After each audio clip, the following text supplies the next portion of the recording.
Você é cristão e está pensando em se divorciar? Você está pronto para passar pelas consequências do divórcio? Se a sua resposta for não, então esse vídeo é para você. Vem comigo até o final desse vídeo e eu vou te ajudar a salvar seu casamento.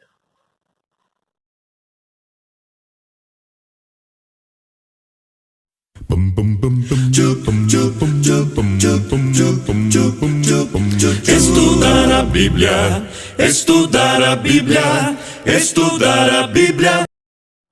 Eu sou o pastor Manuel Batista.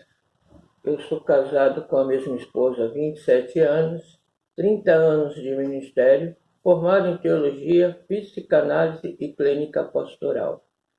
Eu penso que não é tarde para você pensar na possibilidade de você restaurar o seu casamento. Vem comigo então nesse vídeo, assista até o fim, que eu vou te ajudar a como você dar os primeiros passos para a restauração do seu casamento.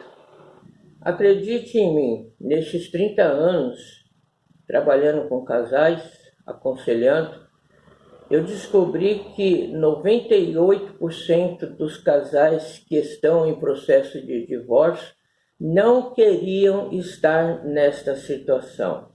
1% realmente tinha interesse em se separar. 1% foi obrigado a se separar. A questão é, você quer se separar? Se a sua resposta for não, o primeiro passo você já está dando. Permita-me então te ajudar nos próximos passos. O próximo passo para que você possa restaurar o seu casamento é a oração. Ore, ore, ore. Ore para que Deus restaure os seus sentimentos e o sentimento do seu cônjuge. Ore para que Deus coloque pessoas habilitadas, capacitadas, casais idôneos que possam te ajudar na reconstrução do seu casamento. E terceiro, ore agradecendo a Deus pelas bênçãos que você vai receber durante esse processo. Nesses 30 anos aconselhando casais, entendemos que dois fatores são importantes e que podem culminar no fracasso da reconstrução do casamento, dos sentimentos. O primeiro é a negação. É muito comum as pessoas negarem a crise, negarem que precisam de ajuda. Isso é comum, seja numa situação terapêutica, seja numa sessão de psicanálise, há sempre uma negação. Leva um tempo para que as pessoas entendam que realmente elas precisam ser ajudadas. De repente você pode encontrar nesse processo uma resistência por parte do seu cônjuge. Por isso que você precisa ter um devocional, uma dedicação, gastar um tempo na oração para que Deus quebre essas barreiras a princípio. Segundo ponto importante que impede o processo de se completar é a necessidade do reconhecimento que ambos os cônjuges têm de que necessitam sim de ajuda e que eles não vão conseguir sozinhos. As pessoas tendem a pensar que não precisam do outro, as pessoas tendem a pensar que o seu problema é só seu e ninguém tem nada a ver com isso, ou ninguém pode lhe ajudar.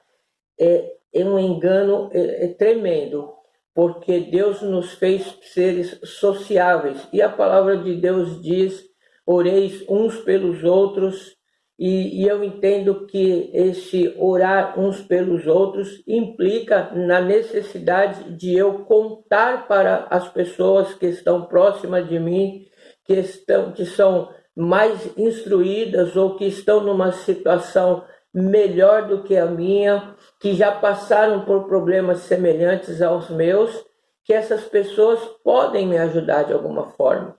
Então, a oração para que Deus quebre esse sentimento de vergonha ou esse sentimento que impede que os casais recorram à ajuda. Então, esses 2 passos são fundamentais para que você consiga reconstruir o seu casamento. Você está gostando desse vídeo? Ele está sendo útil para você? Com certeza ele pode ser útil também para outras pessoas. Então compartilhe, envie esse vídeo para alguém que você conheça, para que faça um comentário aqui, para que o YouTube entenda que esse conteúdo é bom para você e ele vai fazer com que outras pessoas que se interessam ou que estão pesquisando na internet algo relacionado a isso, elas possam ter acesso a esse conteúdo. Dito estas coisas, vamos tentar entender um pouquinho a questão de estarmos preparados para o divórcio, ou seja, para as consequências do divórcio. Porque existe uma diferença entre o divórcio do cristão e o divórcio daqueles que não são cristãos. O divórcio do cristão tem muito mais peso do que aquele que não é cristão. O divórcio daquele que é cristão, ele passa por alguns princípios bíblicos que são imutáveis, que não se pode alterar. E eu percebo que muitos casais, quando estão determinados a separar, muitos casais cristãos, quando estão determinados a se separarem, eles não pensam nas consequências da separação. Depois que eles separam e que as consequências elas sobrevêm, alguns chegam até se arrepender. Até dizem, não, se eu soubesse que seria assim, se alguém tivesse me avisado que seria assim, eu teria lutado mais, eu teria insistido mais. E muitas vezes a coisa já é muito tarde, porque eles estão até em outro relacionamento, a coisa acabou ficando inviável e não se tem mais o que fazer. Mas eu estou falando com pessoas que estão apenas no pensamento. Pessoas que estão pensando seriamente em dar um ponto final no seu casamento. Há 3 consequências que são muito graves, que são pouco difundidas e que só depois que há uma ruptura no matrimônio é que essas verdades vêm à tona e aí as pessoas já decidiram pelo término do matrimônio. Primeira consequência recai sobre os filhos. A maioria dos casamentos que terminam em divórcio de pessoas cristãs, os filhos sofrem o maior impacto. E o impacto é tanto que desses filhos, muitos filhos acabam por sair da igreja, acabam por desistir da fé cristã, por conta do trauma que o divórcio trouxe para essas pessoas. A segunda consequência é para com o divorciado não poder contrair novo matrimônio estando o cônjuge ainda vivo.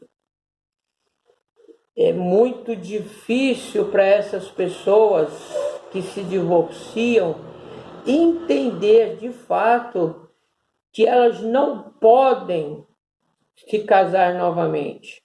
E elas assim o fazem e insistem em fazer porque não entenderam o significado perpétuo de matrimônio. Só a morte tem poder de separar. Eles não entenderam todo o simbolismo, todo o significado de ir até a presença de Deus, de ter toda a igreja como testemunha daquele ato, e simplesmente lá na frente se esquecem disso e se esquecem da aliança que Deus faz com o casal e depois querem trazer outras pessoas para que Deus venha fazer uma nova aliança, sendo que Deus é fiel na primeira aliança que ele fez com aquele cônjuge, primeiro cônjuge. Esse é um fator determinante para que as pessoas pense antes de se divorciar. E uma terceira consequência, talvez a mais séria de todas elas, é para os pastores, os ministros, aqueles que ministram sobre a Igreja de Cristo. A perda do seu ministério. A perda do ministério é uma consequência de um divórcio e a consequência de um novo matrimônio. Da mesma maneira, a falta de conhecimento, a dureza do coração de algumas pessoas fazem com que essas verdades sejam jogadas no lixo, jogadas fora, e as pessoas divorciam e continuam exercendo o seu ministério, sem que os mesmos tenham moral diante da igreja, sem que os mesmos tenham um mínimo de moral para poder estar na posição de cobertura espiritual de uma igreja. Então, são situações que precisam ser revistas urgentemente nos nossos códigos doutrinários, a fim de que se iniba esse comportamento desregrado que nós estamos vivendo nesses últimos dias.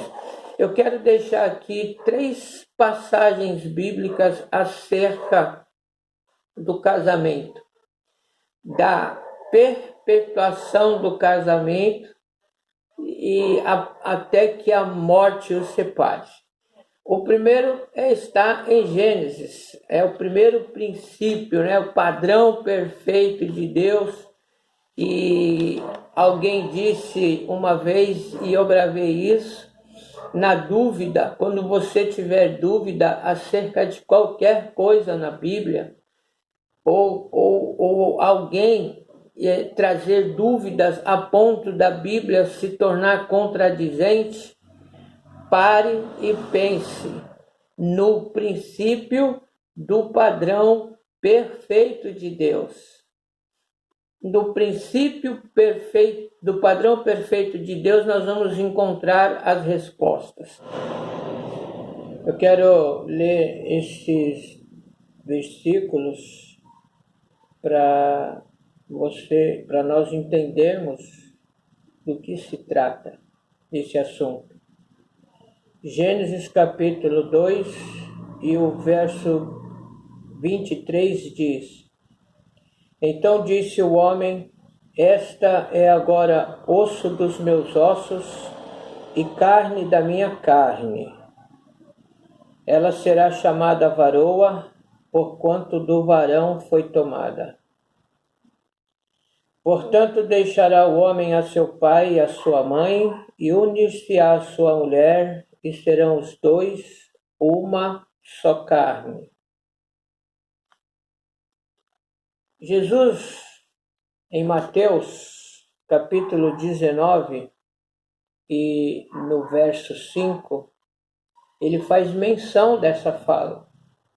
Ele diz, em resposta a uma pergunta dos fariseus, exatamente o que está registrado em Gênesis, capítulo de número 2 e no verso 23.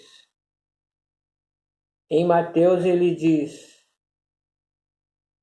"E o que ordenou, por isso deixará o homem pai e mãe, e unir-se-á à sua mulher, e serão os dois uma só carne.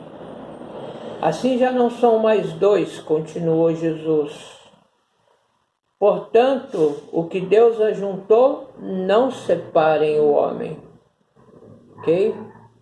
E vamos para o apóstolo Paulo, primeira epístola aos Coríntios, no capítulo de número 6,